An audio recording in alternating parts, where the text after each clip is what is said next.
90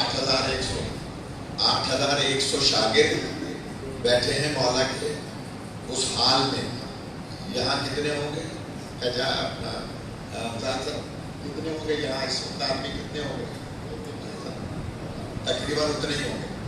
اچھا اب آپ اپنے آپ کو اس وقت مولانا صادق کے مدرسے میں سمجھ لیں.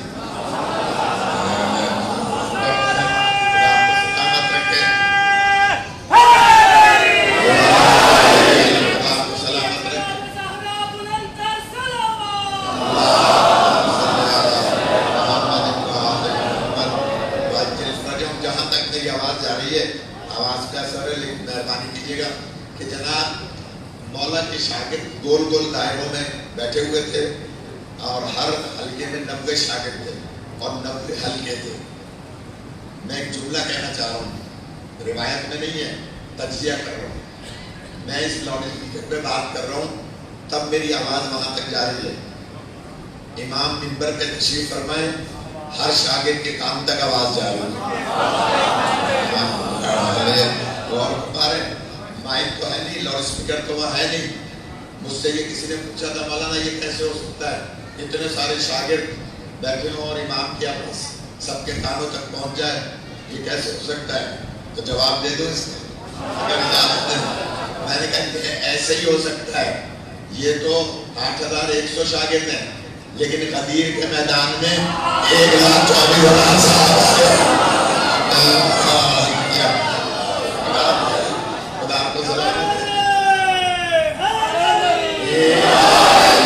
قدیر میں تو 1,24,000 کے قریب صحابہ تھے اور سرکار نے پالان کا منبر بنایا تھا اور خطبہ دیا تھا. چھوٹا خطبہ نہیں تھا, اتنا طویل خطبہ دے کے مولا بنایا تھا.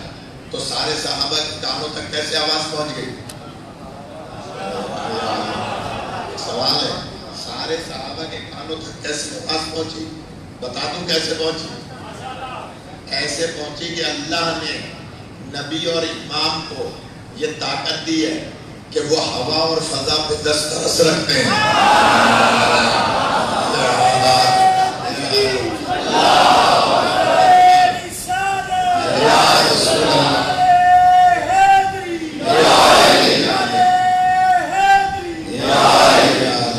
اللہ سلامت رکھے. میں روز ہی کہہ رہا ہوں کہ فیصل آباد شہر میں ایسے صدیق اور پیدا ہو جائیں.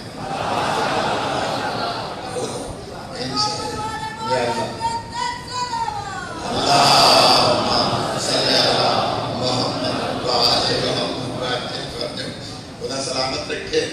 مولا منبر پہ تشریف فرمائیں, شاگرد بیٹھے ہوئے ہیں. آپ ایک مسئلہ شاگردوں کو بیان فرماتے ہیں اور شاگرد اس کے بعد کیا کرتے ہیں کہ آپس میں ڈسکس کرتے ہیں اس مسئلے پر اور پھر علم کے گوشے نکالتے ہیں. مولا کے شاگرد وہ مفتی اعظم شام ایک مرتبہ جب آیا مدرسے میں تو حیرت کر رہا تھا کہ اتنے سارے شاگرد. عصا کا سہارا لیتا ہوا امام کے پاس آیا اور آل عمران کے یہ زمانے کے منصوص من اللہ فرد امام نے دیکھا کہ وہ قریب آ کر منبر کے کہتا ہے آپ ابو طالب کے پوتے ہیں. آپ نے فرمایا بسم اللہ, کیا مسئلہ ہے؟ کہنے لگے مسئلہ نہیں ہے, میں آپ سے مناظرہ کرنے آیا. تھوڑا سا جان جائیں, میں آپ سے مناظرہ کرنے آیا ہوں. مولا فرماتے ہیں مناظرہ کس موضوع پہ؟ کہنے لگا کہ قرآن کے موضوع پہ. قرآن کے موضوع پہ. مولا فرماتے ہیں اچھا اگر قرآن پر بات کرنی ہے وہ میرا سامنے ایک شاگرد بیٹھا ہے.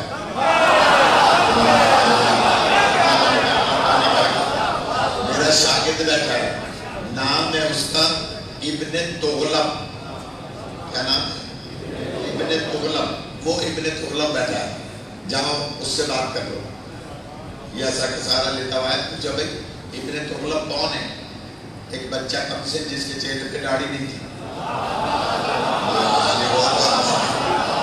کم سے بچہ, ابھی داڑھی آئی نہیں. وہ کہہ رہا میں ہوں ابن تغلب. کہا تمہارے پاس قرآن جیسے مسئلے کے لیے بھیجا ہے؟ اب ابن تغلب کا جواب سنیے گا. ابن تغلب کہتا ہے اگر امام نے میرے پاس بھیجا ہے تو اعتماد کر کے بھیجا ہوگا.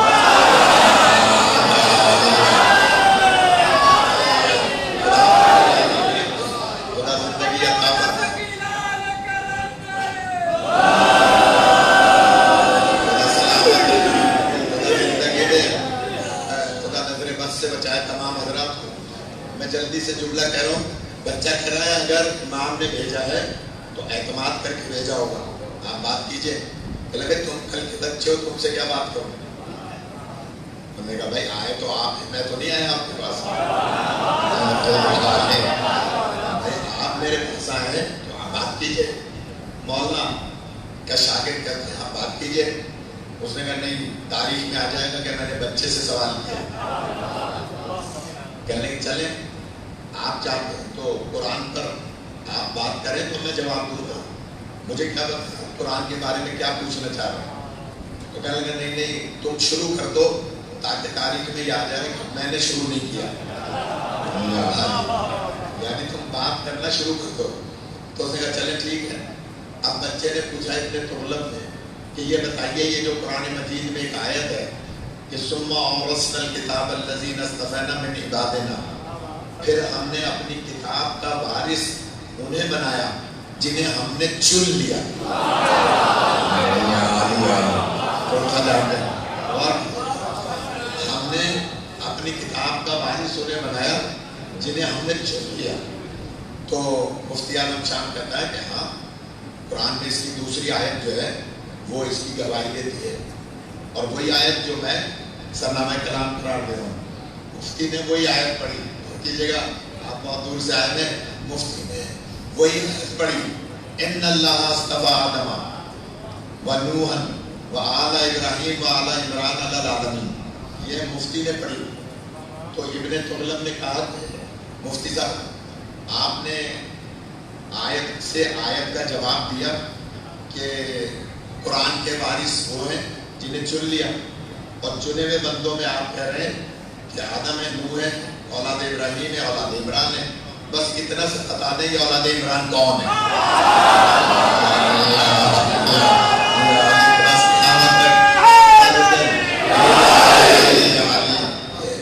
اولاد عمران کون ہے بس اتنا سے بتا دیں.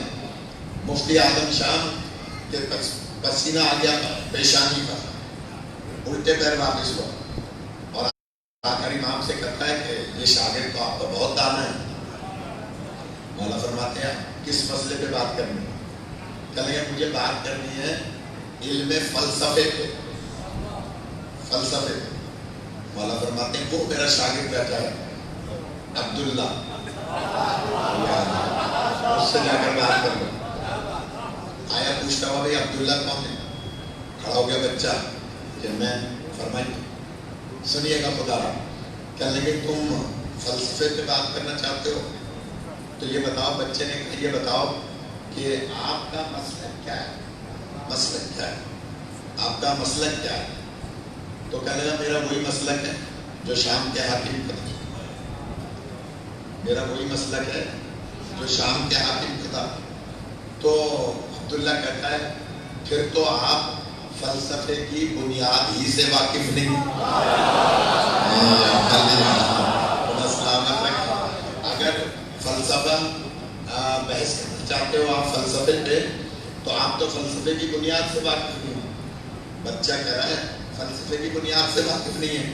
مفتی اعظم شام کہتا ہے کیا مطلب؟ اس نے کہا فلسفے کی بنیاد یہ ہے, اس کے اصولوں میں سے ایک اصول بنیادی ہے کہ اگر دو لڑنے والے آپس میں لڑ رہے ہیں تو دونوں میں سے ایک حق پر ہوگا ایک ناحق پر ہوگا, یا یہ بھی ہو سکتا ہے کہ دونوں ناحق پر ہوں اور لڑ رہے ہوں, بلا وجہ لڑ رہے ہوں. دونوں ناحق پر ہوں اور لڑ رہے ہوں. یہ نہیں ہو سکتا کہ دونوں حق پر ہوں اور لڑ رہے ہوں. خدا کا سلام کرے.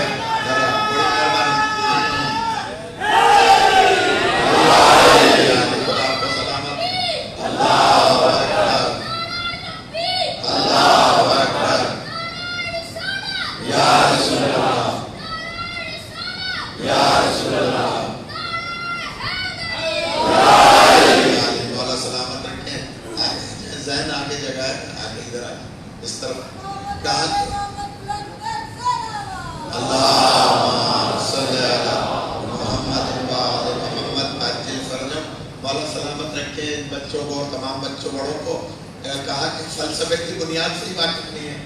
دونوں لڑنے والے ایک حق پہ ہوگا، ایک ناحق پہ ہوگا. تم جس مسلک سے تعلق رکھتے ہو اس میں علی کو بھی حق پر مانتے ہو اور یزید کے باپ کو بھی حق پر مانتے ہو. تو یہ تو نہیں ہو سکتا کہ دونوں حق پر ہوں اور لڑ بھی رہے ہوں. پھر پسینہ آیا، گھبرایا کہ یہ سب سارے شاگرد بہت دانا ہے. عصا کا سہارا لیتا ہوا پھر امام کے پاس آیا. کہنے لگا کہ یا امام یہ بھی شاگرد آپ کا بہت دانا ہے. کہا کہ پھر کہا کہ میں بحث کرنا چاہتا ہوں علم کلام پہ. مولا فرماتے ہیں وہ میرا شاگرد بیٹھا ہے اس سے بحث کر لو.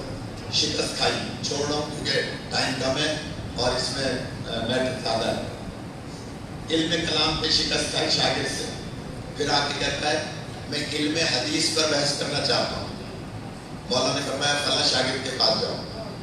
اس بچے نے ایک ہی بات میں اس کو شکست دے دی. اس نے کہا یہ بتاؤ حدیث گھر والے صحیح بتائیں گے یا باہر والے صحیح بتائیں گے؟ سلامت کہ حدیث نبی گھر والے صحیح بتائیں گے یا باہر والے. تو اسی میں شکست کھا کے آ گیا. 7 علوم پر بحث کی یکے بعد دیگرے. سب مولا کے شاگردوں نے 2-2 منٹ میں 5-5 منٹ میں ناک آؤٹ کر دیا اور وہ شکست کھا کر پھر امام کے پاس آیا اور آ کر کہتا ہے لاؤ ادھر اوپر رکھ دو، اس سے اوپر رکھ دو سنبھال کے نام لکھا ہو کہ اس سے لینے بچے سے لے کہ جناب شکست کھائی. شکست کھانے کے بعد آتا ہے امام کے پاس اور کہتا ہے کہ اب میں بحث کرنا چاہتا ہوں آل عمران کی اس اولاد کے بارے میں جسے امام بنایا گیا. یعنی خود امام سے بحث کرنا چاہ رہا ہے. امام فرماتے ہیں تم مجھ سے بات کرو لیکن یہ بتاؤ کہ تم کس موضوع پہ کرو گے، کیونکہ سارے موضوع پہ تو شکست کھا لی. کہہ لے کہ اب موضوع پہ کروں گا میں آپ کے کہ آپ امام کیسے ہیں. مولا فرماتے ہیں اچھا وہ ایک میرا شاگرد بیٹھا ہے اس کے پاس چلے جاؤ اور وہ تمہیں بتائے گا کہ میں امام کیسے ہوں. اس وقت میرے ذہن میں نام نہیں آ رہا، بھی آ جائے گا کیونکہ یہ اس نے پرچہ کر لیا تھا کہ میرا کوئی شاگرد بیٹھا ہے اس کے پاس چلے جاؤ اور وہ تمہیں اس کا مسئلہ بتائے گا. آیا پوچھتا ہوا، جو امام نے نام بتایا تھا وہ پوچھتا ہوا آیا. اب جب پہنچا تو وہ بچہ 11 سے 13 سال کے درمیان کا 11 سے 13 سال کے درمیان. اس بچے سے کہا بھائی امامت کے موضوع پہ، عمران کی آل کے موضوع پر، اور آپ اتنے کم سن. تو وہ داڑھی بالکل تھی نہیں، اس پہ آئی نہیں تھی، داڑھی موڑی بھی نہیں تھی، آئی نہیں تھی. لہٰذا وہ کہنے لگا کہ بسم اللہ اب بات کیجئے امام کے بارے میں کیا بات کرنا چاہتے ہیں.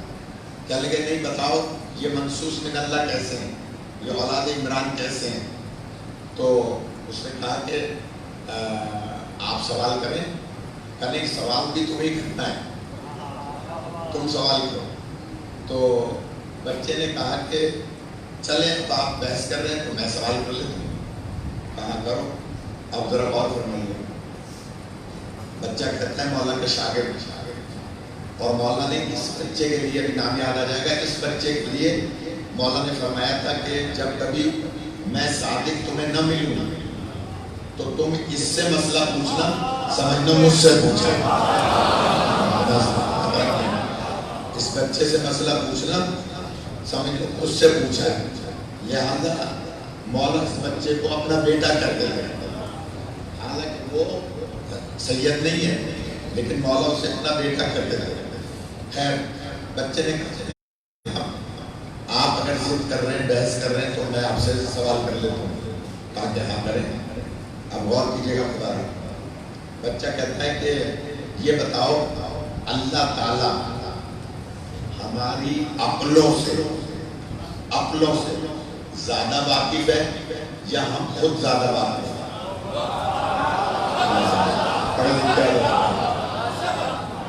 بچے نے پوچھا کہ یہ بتاؤ کہ اللہ تعالیٰ ہماری عقلوں سے زیادہ واقف ہے؟ ایک تو میری آواز خراب ہے، دوسرے اس بھائی کا ہاتھ خراب ہے، کبھی اوپر نیچے کرتا ہے. تو میں ایک جملہ کہہ رہا ہوں کہ جناب یا تو یہ بتاؤ کہ اللہ تعالیٰ ہماری عقلوں سے زیادہ واقف ہے یا ہم واقف ہیں؟ تو مفتی اعظم شام کہنے لگا کیسا عبث سوال کیا، اللہ خالق عقل ہے، وہ ہماری عقلوں سے زیادہ واقف ہے، یہ تو سوال ہی تم نے عبث کیا. میں کہا عبث کیا کیا ہے؟ آپ نے کہا سوال کرو، میں سوال کر رہا ہوں، اب جو بھی سوال ہے تم جواب دو.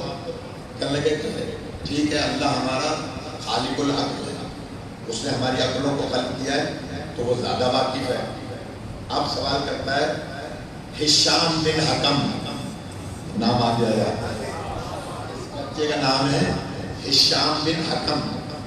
ایک ہشام بن عبد المالک ہے، وہ دشمن اہل بیت ہے. اس بچے کا نام یاد آ گیا، ہشام بن حکم. کیا نام؟ ہشام بن حکم.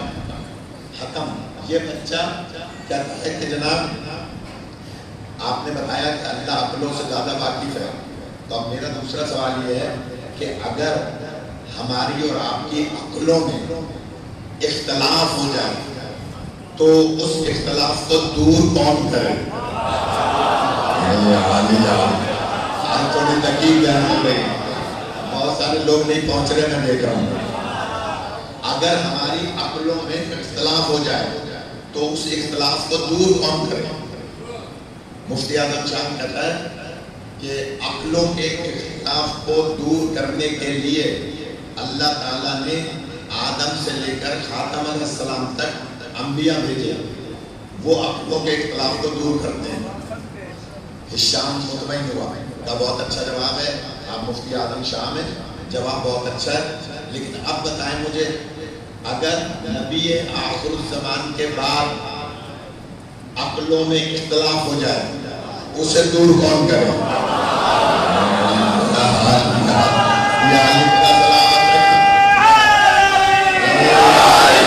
آپ کو سلامت رکھے.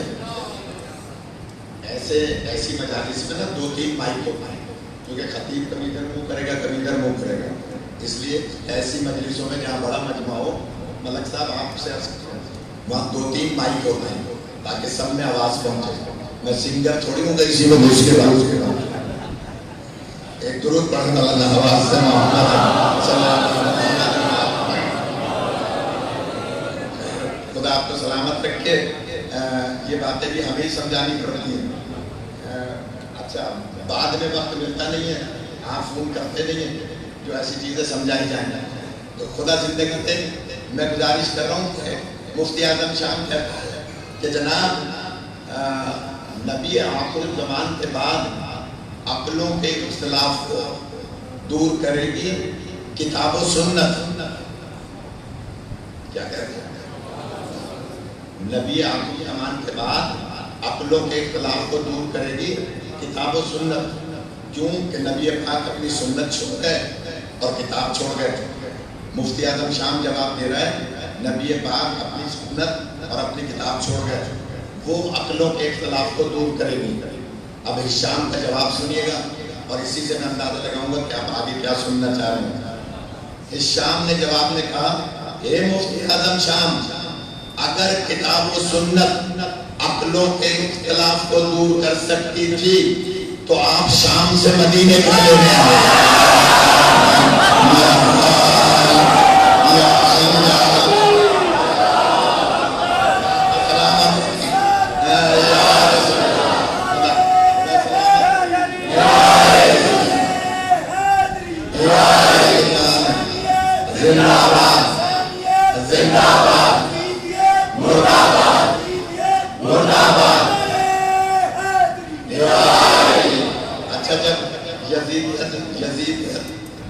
کیا کروں میری آواز میں؟ صدیق صاحب جب یزیدیت مرد آباد کا نعرہ لگاتے ہیں تو اس کے بعد ایک نعرے کا اضافہ کرتے ہیں، لعنت شبر بدکار.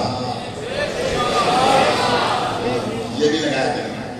اس کے بعد یہ اس کا حصہ ہے، یزیدیت کے بعد والا یہ اس کا حصہ ہے. جو اصل انڈیا میں نعرے لگتے تھے اس میں یہ اس کا حصہ تھا. کہ یزیدیت مرداباد، پھر کہتے تھے لعنت شمر بلکار، اور اوپر سے سب کہتے تھے بے شمار. اس کو یاد کر لیں. ٹھیک ہے. اللہم صلی علی محمد و آل محمد وعجل فرجہم. کوئی بات پہنچی ہے؟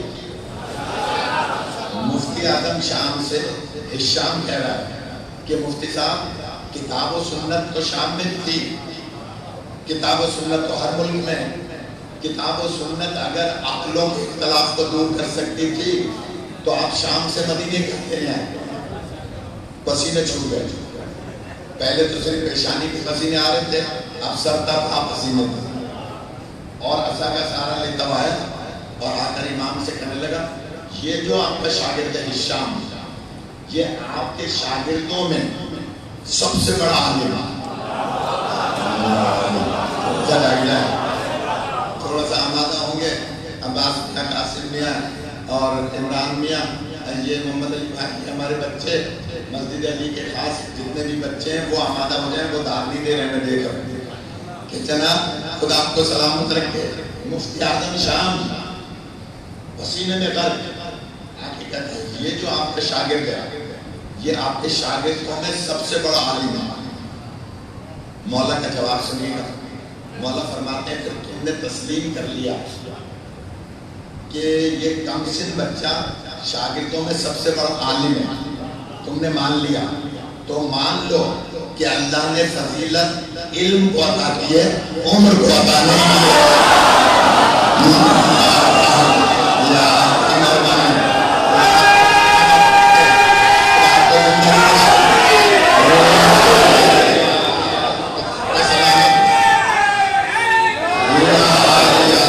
سلامت رکھیں جو باہر تک زندہ رہیں. خدا سلامت.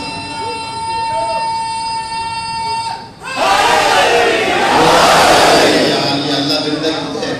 تمام کو نظر بد سے خدا بچائے. امام کو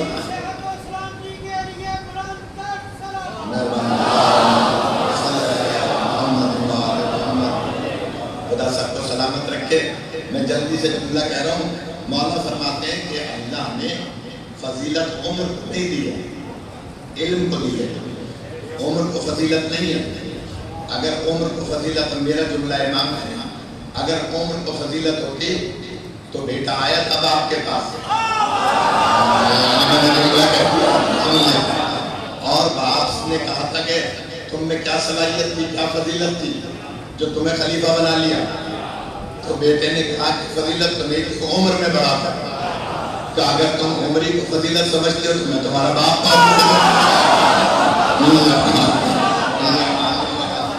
جو پہنچ جائے. تو عمر کو فضیلت نہیں ہے، فضیلت ہے علم کو. تو مولا فرماتے ہیں اے مفتی اعظم شام، دیکھو تم نے خود مان لیا کہ یہ میرا شاگرد علم میں زیادہ ہے شاگردوں میں.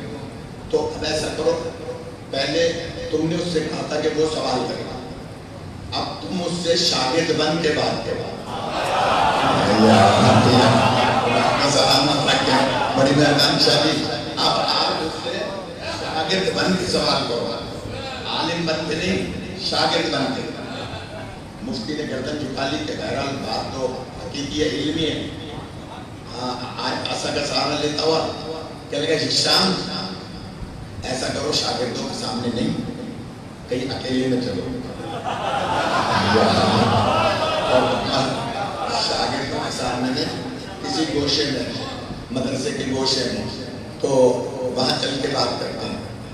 کہا بسم اللہ. ہشام کہتا ہے کہ ہمارے امام نے حکم دیا ہے کہ بزرگوں کی تعظیم کرو چاہے کافر ہی کیوں نہ. اس لیے حکم ہے، بچے غور کریں کہ اگر پیر سن کوئی بزرگ، کوئی بڑا آپ سے سن میں آپ سے مل رہا ہے تو آپ سے ادب سے ملیں، چاہے وہ جو کوئی بھی ہو، اس کی عمر کی وجہ سے کہ وہ ایج میں زیادہ ہے، اس کا ادب کریں. تو ہشام نے کہا کہ جناب آپ آئیے، بسم اللہ. مدرسے کے کونے میں جا کر دونوں بیٹھ گئے. اور بچے باقی اپنا پڑھ رہے تھے. ہشام کہتا ہے کہ پوچھئے کیا پوچھنا ہے. کہنے لگے میں پوچھنا چاہتا ہوں کہ یہ بتاؤ کہ ساری دنیا کے انسانوں کی عقلوں کا خالق کون ہے؟ ویسے ہی سوال ہے. تو ہشام نے کہا کہ خالق اللہ. اچھا یہ بتاؤ عقلوں میں اختلاف ہو جائے تو اسے دور کون کرے؟ وہی سوال ہے. ہشام نے کہا کہ 1,24,000 پیغمبر. اس نے بھی وہی جواب دیا. اب ہشام کہتا ہے کہ 1,24,000 پیغمبر. مفتی اعظم شام کہتا ہے کہ یہ بتاؤ کہ پیغمبر آخر الزمان کے بعد اگر عقلوں میں اختلاف ہو جائے اسے دور کون کرے؟ وہی سوال ہے. اب جواب سنیے گا. ہشام کہتا ہے بچہ پیغمبر آخر الزمان کے بعد عقلوں کے اختلاف کرنے والے پہلے کا نام بتاؤں یا موجودہ کا نام بتاؤں؟ سلامت رکھیں آپ کو زندگی. پہلے کا نام بتاؤں یا موجودہ کا نام بتاؤں؟ پہلے کا نام بتاؤں یا موجودہ کا؟ اس نے کہا پہلے کا بھی بتاؤ موجودہ کا بھی بتاؤ. ہشام نے کہا پہلے کا نام ہے علی بن ابی طالب. عمران کے پہلے فرد کا نام ہے علی بن ابی طالب اور موجودہ کا نام ہے امام جعفر صادق علیہ السلام. خدا سلامت رکھے. درود پڑھ لیں امام کی ذات پہ سلام.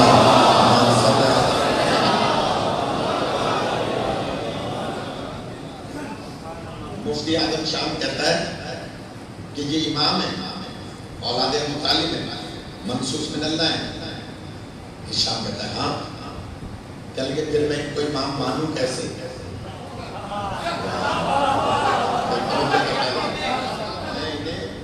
امام مانوں کیسے؟ تو ہشام نے کہا ان کی صحبت میں رہو, ان کی خدمت میں رہو, صحبت میں رہو, خود ہی ماننے لگو. کہہ لگے نہیں میں اپنی شام کا مفتی ہوں اور مجھے جلدی ہے, مجھے جانا ہے, میں ان کی صحبت میں رہ نہیں سکتا.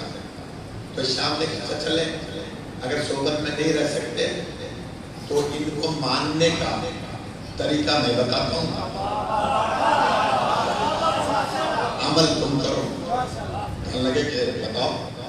میں بیٹھ نہیں سکتا ان کے پاس, ان کی صحبت میں 2-4 دن رہ نہیں سکتا کیونکہ مجھے شام جانا ہے. میں تو تحقیق کرنے آیا تھا, اب صحبت میں رہوں گا تو میں ویسے ہی بوڑھا آدمی ہوں تو میں رہ نہیں سکتا. شام نے کہا کہ طریقہ میں بتاتا ہوں. وہ طریقہ یہ ہے کہ تم اللہ سے توفیق مانگو کہ وہ تمہیں ان کی امامت کا قائل کر دے. اب مفتی اعظم شام ہے, جواب کیا کہہ رہا ہے کہ توفیق مانگی کیسے جاتی ہے؟ جنہیں توفیق مانگنے کا طریقہ نہ ہے وہ ایسے ہی لوگوں پہ فتویٰ دیتے ہیں جیسے لوگ ہوتے ہیں ویسے ہی مفتی ہوتے ہیں. میں نے جملہ کہہ دیا. کہہ رہا ہے کہ جناب توفیق مانگنے کا طریقہ کیا ہے؟ ہم نے کہا کہ توفیق مانگنے کا طریقہ یہ ہے جو آپ کے دل میں تمنا ہے وہ اللہ کی بارگاہ میں 2 رکعت نماز حاجت پڑھ کے طلب کرو. 2 رکعت نماز حاجت پڑھ کے طلب کرو اور اللہ توفیق دے دے گا. اگر تم میں خلوص ہوگا, اگر اندر خلوص ہوگا اللہ توفیق دے گا, دعا قبول کرے گا. اچھا اب اس نے بچے سے اتنا متاثر تھا کہ اس نے 2 رکعت نماز خلوص سے پڑھی, دل سے پڑھی کہ واقعی یہ امام ہے, ابو طالب کی اولاد ہے, منتخب ہے, تو اللہ تم مجھے ان کی معرفت دے دے. جیسے یہ صدیق بھائی بیٹھے ہیں معرفت کے لیے, اس نے دل سے معرفت چاہی کہ میں معرفت حاصل کروں. 2 رکعت نماز پڑھ لی, آ کے کہا ہشام نماز تو میں نے پڑھ لی, اب کیا کروں گا, مجھے تو جانا ہے. کہ نہیں بس تھوڑی سی دیر کی بات ہے, اب یوں کرو کہ رسول پاک کے روزے کی طرف رخ کر کے بیٹھو. تھوڑا سا جان دیں رسول پاک کے روزے کی طرف رخ کر کے بیٹھو اور سرکار سے حضور پاک سے اپنے دل کے سوالات کرو. سرکار سے میری آواز پہنچتی ہے. سرکار سے دل کے سوالات کرو. جو تمہارے دل میں سوال ہو وہ سرکار سے کرو. دلی دل میں سرکار تمہیں دلی دل میں جواب دیں گے. سرکار دلی دل میں جواب دیں گے. جواب سنیے گا. جو جواب دلی دل میں تمہارے سوالات کے سرکار دیں اور جوابات سے مطمئن بھی ہو جاؤ, وہی سوالات ظاہراً ان امام سے کرو. اگر ویسے ہی جواب دیں تو سمجھ لو کہ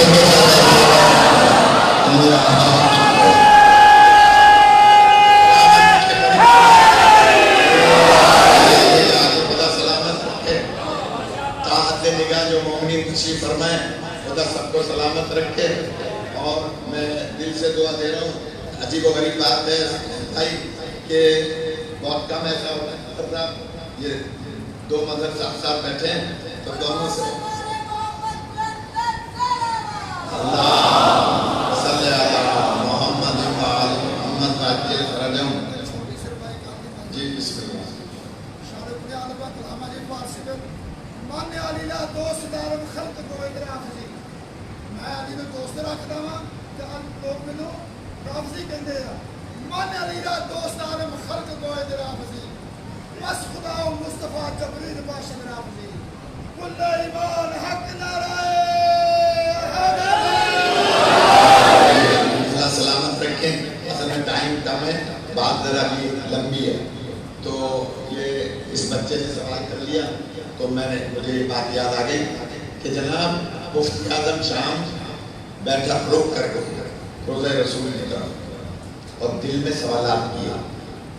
سرکار نے اسے جوابات دیے. اندازہ فرمائیں سرکار سے لو لگائیں. جب مدینے جایا کریں تو گنبد کے نیچے کھڑے ہوا کریں. جو حج عمرے پہ جاتے ہیں, یہ گلزار صاحب اور ہم عمرے پہ تھے تو وہاں یاد ہوگا کہ ہم گنبد کے نیچے جا کے کھڑے ہو جاتے تھے اور وہاں دعا مانگتے تھے. سرکار باقاعدہ جواب دیتے ہیں.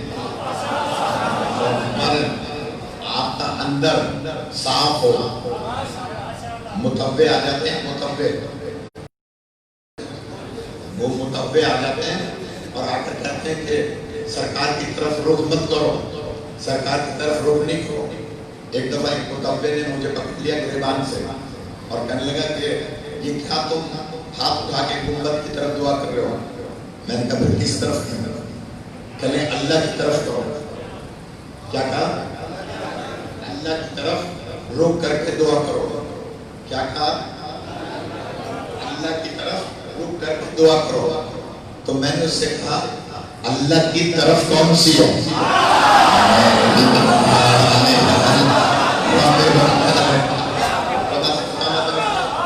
جو اردو صحیح سمجھ رہے ہیں, اب فیصلہ بات میں اگر کوئی اردو نہ سمجھے تو میں کیا طرف اللہ کی طرف کون سی ہے؟ میں نے اس سے پوچھا اللہ کی طرف کون سی ہے؟ فوراً کہنے لگا کعبہ. میں نے کہا کعبے میں اللہ ہے, ہم نے تو وہاں کسی اور دعا پہ نہیں گا.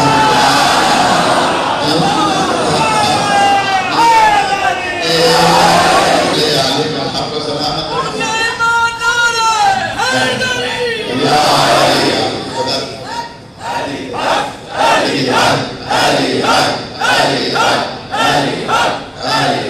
مولا سلامت. ٹائم کم ہے, مہربانی خدا سلامت رکھیں. بہت بات کروائی, آپ سے خاص توجہ کا تعلیم ہوں کہ کہا سرکار کی طرف رخ کیا اور رخ کر کے اس نے سوالات کیے سرکار سے. سرکار نے اسے جوابات دیا. جواب سنا کے اندر ہی اندر عصا کا سہارا لے کے کھڑا ہوا اور امام کے پاس آیا. کہنے لگا اب مجھے آپ سے سوال کرنا ہے. اب امام نے کسی شاگرد کی طرف نہیں بھیجا, آپ کسی شاگرد کی طرف نہیں بھیجتا، کسی شاگرد کی طرف نہیں بھیجتا، کیوں کہ جانتے ہیں کہ ہشام نے لوہا گرم کر دیا، لہذا فرماتے ہیں کرو کیا سوال ہے؟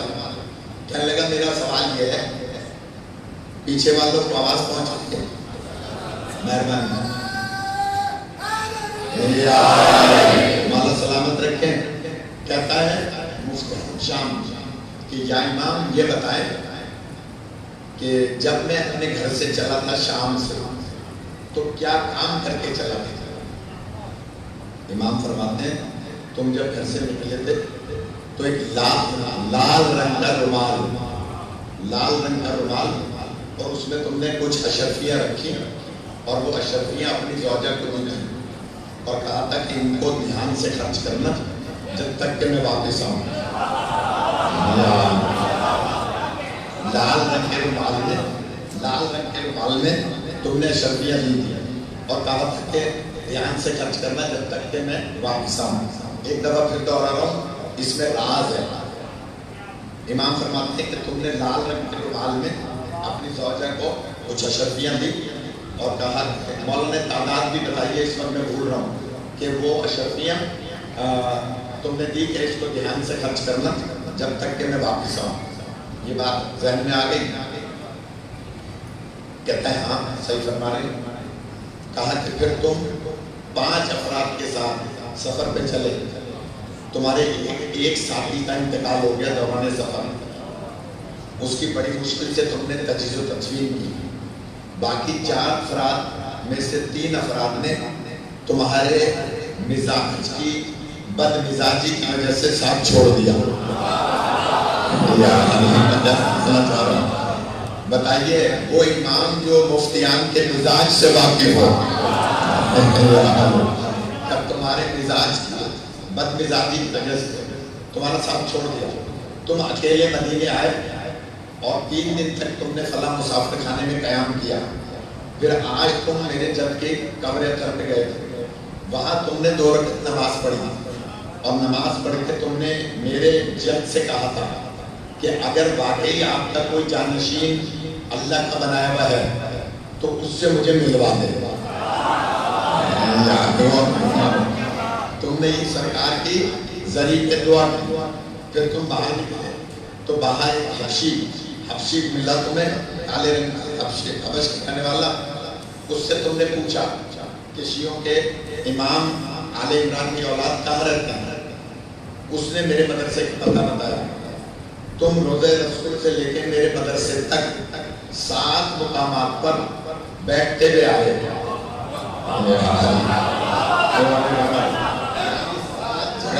7 جگہ تم سستاتے ہوئے آئے، بیٹھتے ہوئے آئے، کبھی ادھر بیٹھے کبھی ادھر کبھی ادھر، کیونکہ بزرگ کو سیدھیا ہو.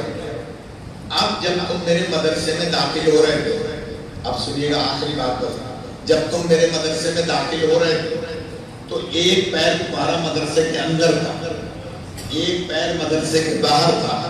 اس وقت تم دل میں سوچ رہے تھے کہ اگر شیعوں کے امام نے لال رومال والی بات بتا دی تو میں ان کی امامت کا قائل ہو جاؤں.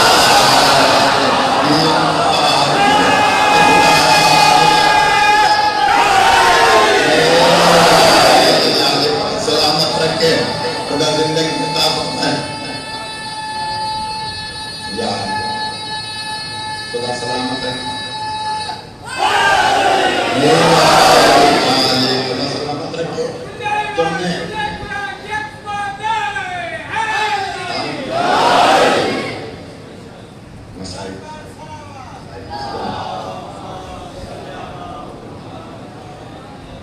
مولا فرماتے ہیں کہ تم نے مدرسے میں قدم رکھتے ہوئے یہ دل میں نیت کی تھی کہ اگر شیعوں کے امام نے لال رومال کی بات بتا دی تو میں ان کی امامت کا قائل ہو جاؤں گا. اور وہ بات میں نے تمہیں ابھی بتائی ہے اور تم دل سے میری ولایت کے قائل بھی ہو گئے. اور وہ قدموں میں گر جاتا ہے، کہتا ہے کہ واقعی آل عمران ہے تو آپ بھی ہے. ضرور کرنے محمد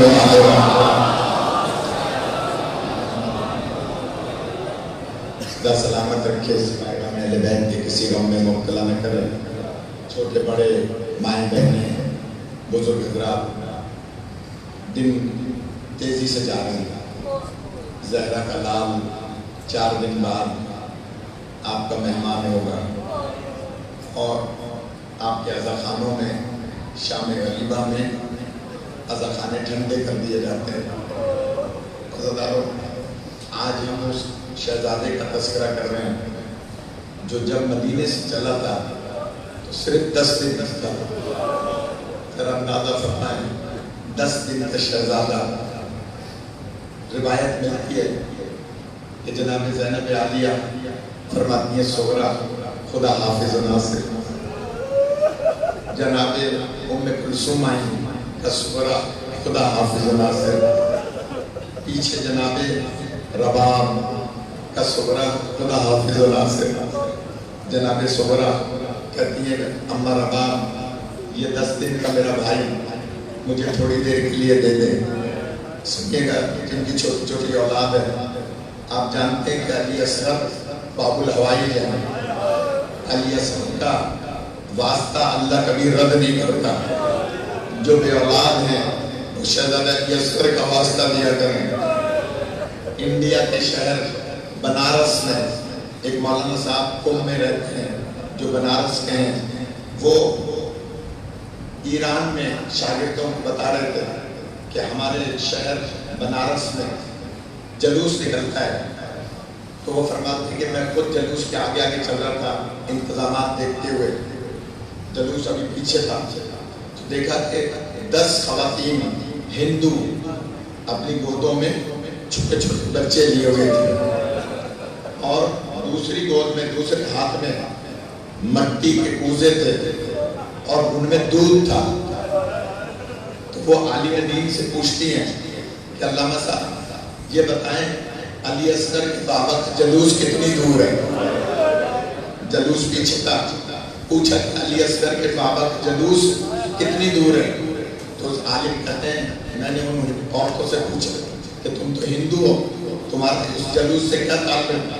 وہ کہتے ہیں نہیں، یہ نہ کہیں، یہ ہمارے ہاتھوں میں جو دودھ ہے یہ ہم ذوالجنہ کے پیروں پہ ڈالیں گے، اس لیے کہ مسلمان ہماری سبیل پیتے نہیں ہیں، مسلمان ہماری سبیل نہیں پیتے، لیکن یہ جتنے بھی ہماری گودوں میں بچے ہیں یہ سب علی اصغر کی وجہ سے پیدا ہوئے۔